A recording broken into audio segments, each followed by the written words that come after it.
The next speaker has also traveled across the world to be with us in Bangkok. A Taekwondo black belt champion, the ESPN Inspire Humanitarian Winter 2019, Lina Khalifeh. She is the founder and CEO of SheFighter. With a focus on women empowerment, Lina travels the world, changing life. Please welcome today, Lina Khalifeh.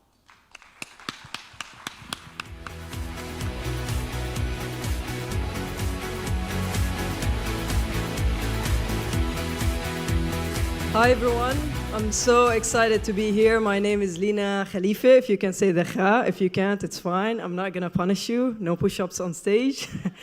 I did travel from Canada. I'm Canadian Jordanian, but I started SheFighter in Jordan.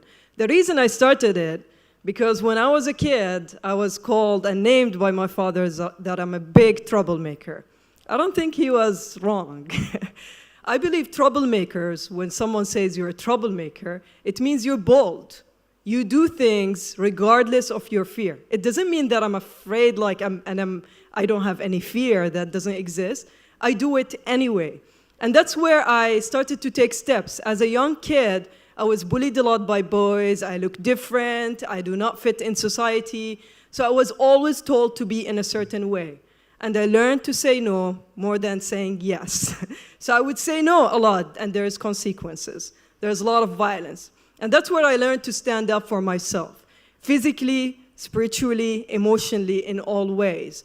I suffered a lot of consequences as I started growing up in school and in high school and in the community. I realized that God and life is preparing me for something bigger. That's why I was born a fighter. And I was joined in Taekwondo at the age of 5 years old because my family did not know what to do with me. I was fighting with the boys in the streets all the time. And I would come back with bruises, and I have a big scar on my lip because I also stand up for myself. And that's where I realized the martial arts system is mostly dominated by men. And the dojos or studios or centers, you want to call them, they do not have good spaces for women or even toilets or locker rooms for women. I even talked at the Martial Arts Summit in 2019 where they asked me, how can we include more women and girls in the martial arts?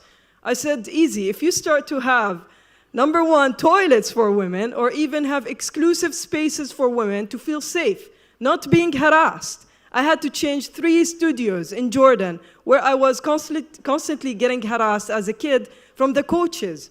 And this is something we don't talk about, that you have to give up sometimes the sports that you love because an annoying coach, it's just annoying you every time you show up there. You cannot potentially fulfill yourself or be the best version of yourself because it's so annoying. And if you're a girl, you understand what I'm talking about because I'm sure you suffered of this kind of harassment.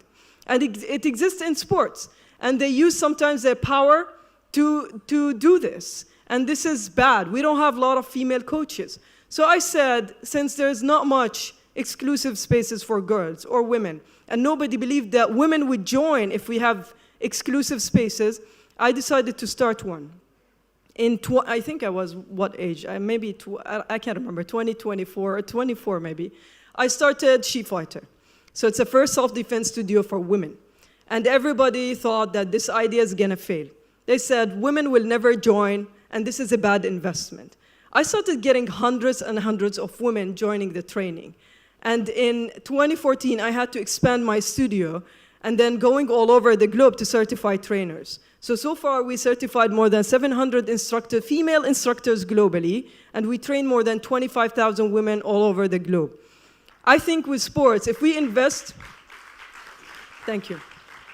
With sports, if we invest in girls and women and we believe that they can really bring benefit to sports and provide exclusive spaces to women, that's where they're gonna join more and they wanna be part of it. But if we exclude them all the time from the training or the spaces because they're not strong enough or not powerful enough, we're losing a lot. If we wanna get to the gender gap, we have to include women and we have to think smart. So thank you so much. I'm excited to be here. I'm gonna be speaking every day in this summit. I look forward to seeing all of you and enjoy the rest of your day.